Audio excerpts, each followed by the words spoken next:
Introduction. Look at these numbers. Do you know what do we call these numbers? These are the real numbers. Teacher, is an irrational number is also a real number? Yes, an irrational number is also a real number.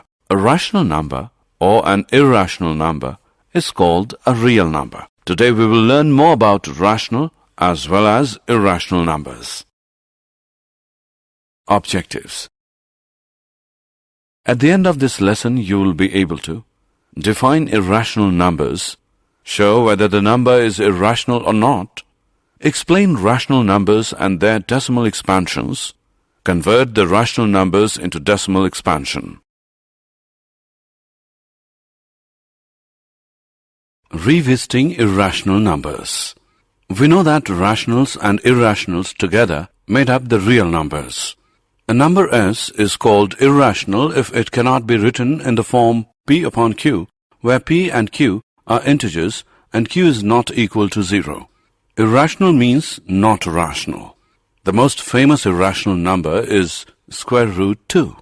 Other examples are pi, which is equal to 3.141592 and 0.1011011110 111110 and so on, etc. Theorem related to irrational numbers. Theorem. Let P be a prime number. If P divides A square, then P divides A, where A is positive integer. Let us prove this theorem. Proof. Here we will firstly find the prime factorization of A. That is, A is equal to P1, P2, so on till Pn, where P1, P2, and so on till Pn are primes, not necessarily distinct. Therefore, A square is equal to P1, P2, and so on till Pn. P1, P2, and so on till Pn is equal to P1 square, P2 square, and so on till Pn square. Now, as it is given that P divides A square, therefore, from the fundamental theorem of arithmetic, we can say that P is one of the prime factors of A square. Also, we realize that the only prime factors of A square are P1, P2, and so on, Pn. So, P is one of the P1, P2, so on till Pn. Now, since A is equal to P1, P2, so on till Pn, we can say that P divides A. Theorem. Let us now prove that square root 2 is irrational. Suppose square root 2 is rational. That means it can be written as the ratio of two integers P and Q. Square root 2 is equal to P upon Q, which is equation 1, where we may assume that P and Q have no common factors. If there are any common factors, we cancel them in the numerator and denominator. Squaring in 1 on both sides gives 2 is equal to P square upon Q square, equation 2, which implies P square is equal to 2Q square, equation 3. Thus, P square is even. The only way this can be true is that P itself is even. But then P square is actually divisible by 4, hence Q square, and therefore Q must be even. So P and Q are both even, which is a contradiction to our assumption that they have no common factors. The square root of 2 cannot be rational. Example. Let us solve an example now. Prove that 1 upon square root 2 is irrational. Proof. Let us assume to the contrary that 1 upon square root 2 is rational. That is, we can find coprime A and B where B is not equal to 0 such that 1 upon square root 2 is equal to A upon B. Therefore, B upon A is equal to square root 2 or square root 2 is equal to B upon A. Since A, B are integers, we get B upon A is rational and so square root 2 is rational.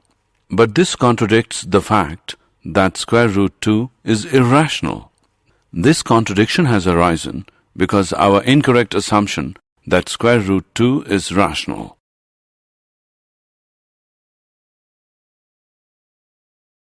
Example. Prove that 7 square root 5 is irrational. Let us assume to the contrary that 7 square root 5 is rational.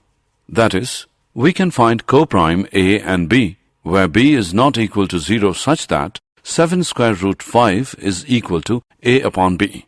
Therefore, A upon B upon 7 is equal to square root 5, or square root 5 is equal to A upon B upon 7. Since A, B are integers, we get A upon B upon 7 is rational, and so square root 5 is rational. But this contradicts the fact that square root 5 is irrational. This contradiction has arisen because of our incorrect assumption that 7 square root 5 is rational.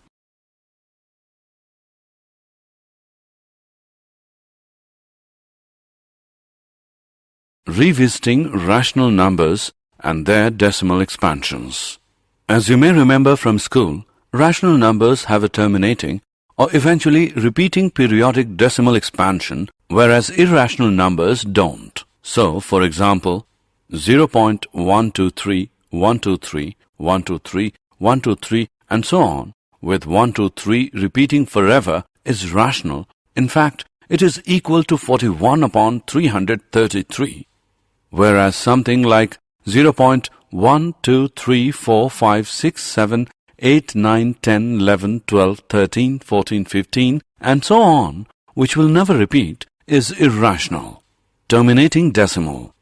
If the number of digits after decimal is finite, is a terminating decimal. Example, 2.57, 3.1925, 0.333. Non-terminating decimal. If the numbers of digits after decimal are infinite, then it is a non-terminating decimal. Theorem related to rational numbers and their decimal expansions. Let x be a rational number whose decimal expansion terminates. Then x can be expressed in the form p upon q, where p and q are coprime and the prime factorization of q is of the form 2 raised to the power n, 5 raised to the power m, where n, m are non-negative integers. For example, 0.1837 can also be written as, we know that the rational number p upon q can be converted into decimal representation by using long division method by dividing p by q. Look at this example now. Here we can see that a rational number of the form p upon q, where q is of the form 2 raised to the power n, 5 raised to the power m, is converted to an equivalent rational number of the form a upon b, where b is a power of 10. The decimal expansion of such a rational number terminates. One more thing to note is that a terminating decimal can also be thought of as being followed by an infinite sequence of zeros. So in this sense, even terminating decimals are actually periodic.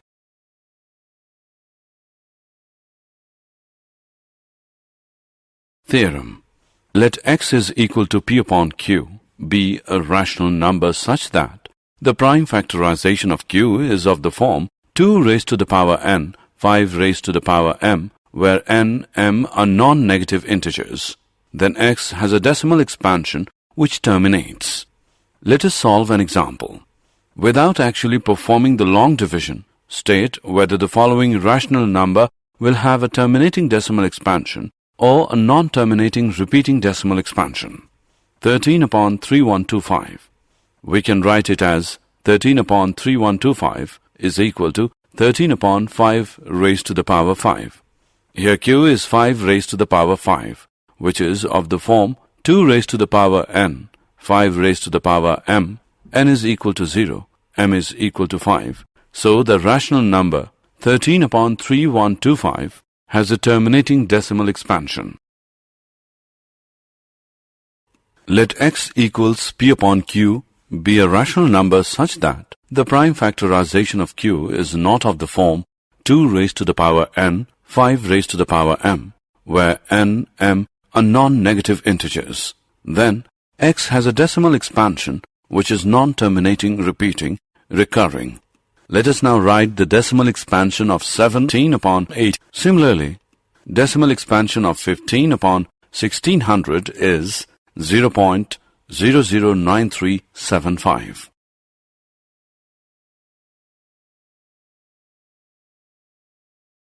Did you know? The word algorithm comes from the name of the 9th century Persian mathematician Al-Khwarizmi. Even the word algebra is derived from a book he wrote called Hisab al-Jabr wa al-Muqabala.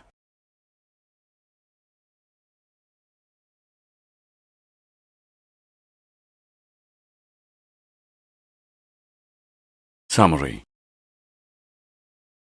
Let us summarize what we have learned. Let x be a rational number whose decimal expansion terminates. Then we can express x in the form p upon q, where p and q are co-prime, and the prime factorization of q is of the form 2 raised to the power n, 5 raised to the power m, where n, m are non-negative integers. Let x is equal to p upon q be a rational number such that the prime factorization of q is of the form 2 raised to the power n, 5 raised to the power m, where n, m are non-negative integers. Then x has a decimal expansion which terminates. Let x equals p upon q be a rational number such that the prime factorization of q is not of the form 2 raised to the power n, 5 raised to the power m, where n, m are non-negative integers. Then x has a decimal expansion which is non-terminating.